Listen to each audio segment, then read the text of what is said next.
무려 1조 원대 피해를 내며 영남 지역 주민에게 큰 아픔을 남긴 초대형 산불이 이제 해마다 반복될 것이란 관측이 많습니다.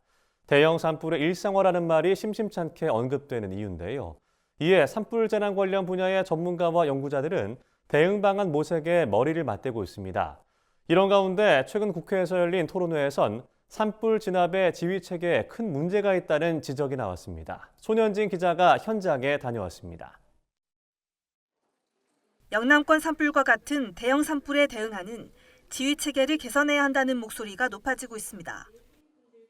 양부남 의원을 비롯한 더불어민주당 의원 6명은 최근 국회에서 산불 재난 제도 개선 방안 토론회를 공동 주최했습니다. 최근 10년간 국내에선 100헥타르 이상 대형 산불이 32건 발생했고 이로 인해 3만 5천여 헥타르의 산림이 소실됐습니다. 2017년부터는 매년 2건 이상의 대형 산불로 피해가 더 커지는 추세입니다. 이번 토론회에 참석한 산림재난 관련 기관과 학회 관계자들은 산불 재난의 원인이 비효율적인 대응 체계에 있다고 지적했습니다. 산불 대응 인력과 자원이 산림청과 지자체, 소방청에 분산된 구조로는 피해를 최소화하는 데 한계가 있다는 겁니다. 과거에는 도시화재는 소방이 관리하고 산림화재는 산림청이 관리했죠. 칸막이를 쳐서 이렇게 관리했는데 현실은 하나의 화재 구역으로 작동합니다. 뭐냐면 메가파이어가 이미 됐다는 거죠. 메가파이어가. 더욱이 현행 산림보호법은 산불 규모에 따라 진화 작업에 대한 지휘권자를 다르게 규정하고 있습니다.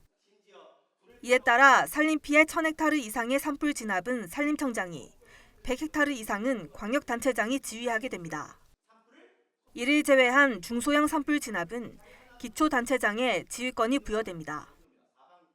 이처럼 산불 대응 경험이 부족한 지자체장이 현장 지휘권을 행사하면서 화재 진압의 효율성이 떨어진다는 지적이 나옵니다.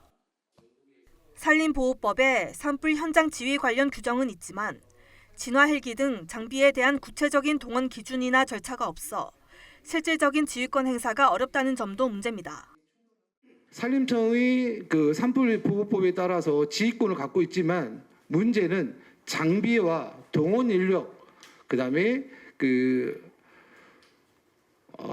소화 명령, 피난권, 이 강제권이 없습니다. 강제권이 없다 보니까 시도지사에 의존하고 있고요.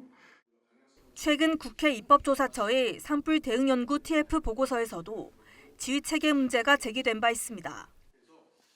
연구 TF에 참여한 배재현 연구관은 산불 대응에 있어 화재 진화 전문 기관으로 지휘 체계를 일원화하는 방안을 제안했습니다. 이와 관련해 산림청과 지자체, 소방청 등 관계기관의 산불 공동 대응을 위한 동해안 산불 방지센터가 예시로 꼽혔습니다. 2026년 개소를 앞둔 해당 센터를 시작으로 산불 진압을 통합 지휘할 기구를 확대해야 한다는 주장입니다. 산불 대응의 모든 인력, 장비 이런 것들이 상호 호환적으로 운영돼야 함에도 불구하고 지상은 지상대로 또 공중은 공중대로 이렇게 상호 협력이 없이 이렇게 되다 보니까 유기적이고 입체적인 진화 작전이 곤란한 실정이다 이렇게 보고 있습니다. 이번 토론회에서는 산림청이 아닌 소방청 중심으로 산불 대응 체계를 개편해야 한다는 목소리도 이어졌습니다.